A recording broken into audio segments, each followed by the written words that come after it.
ಎಲ್ರಿಗೂ ನಮಸ್ಕಾರ ಪ್ರಿಯ ವೀಕ್ಷಕರೇ. ನನ್ನ ಗುರುಪರಂಪರೆ ಯೂಟ್ಯೂಬ್ ಚಾನಲ್ಗೆ ಸ್ವಾಗತ. ಯಾರು ಮೊದಲನೇ ಬಾರಿಗೆ ನೋಡ್ತಾ ಇದ್ದೀರಿ, ನನ್ನ ಚಾನಲ್ನ ಸಬ್ಸ್ಕ್ರೈಬ್ ಮಾಡಿ, ಹಾಗೆ ಶೇರ್ ಮಾಡಿ, ಕಮೆಂಟ್ ಮಾಡಿ.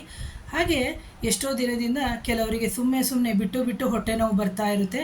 ಅಂತಹ ಸಂದರ್ಭದಲ್ಲಿ ಮಾಡುವಂತಹ ಸರಳವಾದ ಪರಿಹಾರ ಅಂದರೆ ಅದು ಗ್ಯಾಸ್ಟ್ರಿಕ್ ಆಗಿರ್ಬೋದು, ಅಥವಾ ಜಠರ ಅಂದರೆ ಹೊಟ್ಟೆ ಹಸಿವಾಗದೇ ಇರುವಂಥದ್ದು, ಅಥವಾ ಜಾಂಡೀಸ್ ಆಗಿರ್ಬೋದು, ಇಂತಹ ಅಥವಾ ಹೊಟ್ಟೆ ನುಲ್ತಾ ಬರೋದು, ಬೇದಿ ಆಗೋದು, ಅಂತಹ ಸಂದರ್ಭದಲ್ಲಿ ಅಂದರೆ ಯಾವುದೇ ರೀತಿಯ ಮಾಂತ್ರಿಕ ಬಾಧೆ ಇರಬಾರ್ದು, ನೆಗೆಟಿವ್ ಎನರ್ಜಿ ಇರಬಾರ್ದು, ವೈದ್ಯಕೀಯ ಕ್ಷೇತ್ರದಲ್ಲೂ ಎಲ್ಲ ರಿಪೋರ್ಟ್ಸು ನಾರ್ಮಲ್ ಇದೆ ಅಂದ ಸಮಯದಲ್ಲಿ ನೀವು ನಿಮ್ಮ ಮನೆಯಲ್ಲೇ ಮಾಡುವಂತಹ ಸರಳವಾದಂತಹ ಪರಿಹಾರ.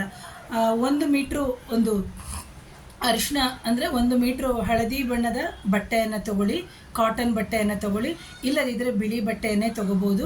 ನೀವು ಅದನ್ನು ಚೆನ್ನಾಗಿ ಶುದ್ಧವಾಗಿ ತೊಳೆದು ಅರಿಶಿನದಲ್ಲಿ ನೆನೆಸಬೇಕು. ನೆನೆಸಿದ ಮೇಲೆ ಏನು ಮಾಡಬೇಕು ಅಂದರೆ ಆ ಬಟ್ಟೆಯನ್ನು ಒಣಗಿಸಬೇಕು. ಅಂದರೆ ಶುಚಿರ್ಭೂತರಾಗಿಯೇ ಇವೆಲ್ಲ ಕಾರ್ಯವನ್ನು ಮಾಡಬೇಕು, ಮೈಲಿಗೆ ಇದ್ದಾಗೆಲ್ಲ ಮಾಡುವಂಥ ಕ್ರಮ ಬೇಡ. ಹಾಗಾಗಿ ಅದನ್ನು ಒಣಗಿಸಿದ ನಂತರ ನೀವೇನು ಮಾಡಬೇಕಾಗುತ್ತೆ ಅಂತಂದರೆ, ತುಪ್ಪಕ್ಕೆ ಅಂದರೆ ಆ ಒಣಗಿದ ನಂತರ ಅದನ್ನು ತುಪ್ಪದಲ್ಲಿ ಅಜ್ಜಬೇಕು. ಅಜ್ಜಿದ ನಂತರ ಒಂದಷ್ಟು ಅಂತ ಹೇಳಿಬಿಟ್ಟು ನೀವು ಭಾಗ ಮಾಡಿ ಇಟ್ಕೊಳ್ಳಿ. ಇಲ್ಲದಿದ್ದರೆ ಆ ಬಟ್ಟೆಗಳನ್ನ ಒಣಗಿದ ನಂತರ ಕತ್ತರಿಸ್ಕೊಂಡು ಒಂದು ಭಾಗ ಮಾಡಿ ಇಟ್ಕೊಳ್ಳಿ.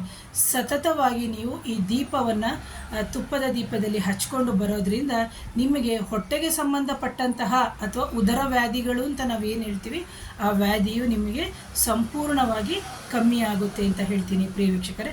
ಹಾಗೆ ನಿಮ್ಮ ದೇವತಾ ಮನೆಯಲ್ಲಿ ವಿಗ್ರಹಗಳು ಅಷ್ಟೇ ಕಳೆ ಇಲ್ಲದೆ ಇದ್ದರೆ, ಅಥವಾ ನಾವು ಹೊಸದಾಗಿ ಒಂದು ಬೆಳ್ಳಿಯ ವಿಗ್ರಹ ತಂದಿರ್ತೀವಿ ಅಥವಾ ಹಿತ್ತಾಳೆ ವಿಗ್ರಹವನ್ನು ತಂದಿರ್ತೀವಿ, ನಾವು ಕೆಲವರು ವಾರಕ್ಕೆ 3 ದಿನ, ಕೆಲವರು ವಾರಕ್ಕೆ 2 ದಿನ ಶುಚಿಯನ್ನು ಮಾಡ್ತಾ ಇರ್ತೀವಿ. ಅಂತಹ ಸಂದರ್ಭದಲ್ಲಿ ಕೆಲವರ ದೇವತಾ ವಿಗ್ರಹಗಳು ನೋಡಬೇಕು, ಕಳೆನೇ ಇರೋದಿಲ್ಲ.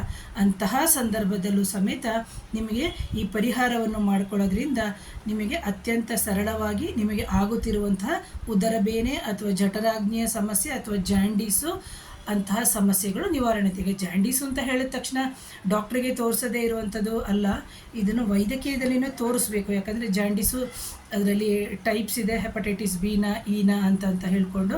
ಸೊ ಅದರ ಜೊತೆಗೂ ಇದನ್ನು ಮಾಡ್ಕೋಬೋದು. ಯಾಕೆ ಅಂದರೆ ಉದರ ಸಂಬಂಧ ಕಾಯಿಲೆಗಳಿಗೆ ಅಂತ ಹೇಳ್ಬಿಟ್ಟು ಇದನ್ನು ಮಾಡೋದ್ರಿಂದ ಅತ್ಯಂತ ಸರಳವಾದಂತಹ ರೀತಿಯಲ್ಲಿ ನಿಮ್ಮ ತೊಂದರೆಗಳು ನಿವಾರಣೆ ಆಗುತ್ತೆ ಅಂತ. ಯಾಕಂದರೆ ಫಸ್ಟ್ ನಾನು ಹೇಳಿದೆ ಜಠರಕ್ಕೆ ಸಂಬಂಧಪಟ್ಟಂಗೆ ಹೊಟ್ಟೆಗೆ ಅಂತ ಹೇಳ್ಬಿಟ್ಟು, ಆದರೆ ಹೆಪಟೈಟಿಸ್ ಬಂದಾಗ ನಮಗೆ ಹೊಟ್ಟೆಗೆ ರಿಲೇಟೆಡ್ ಪ್ರಾಬ್ಲಮ್ ಆಗ್ತಾನೇ ಇರುತ್ತೆ.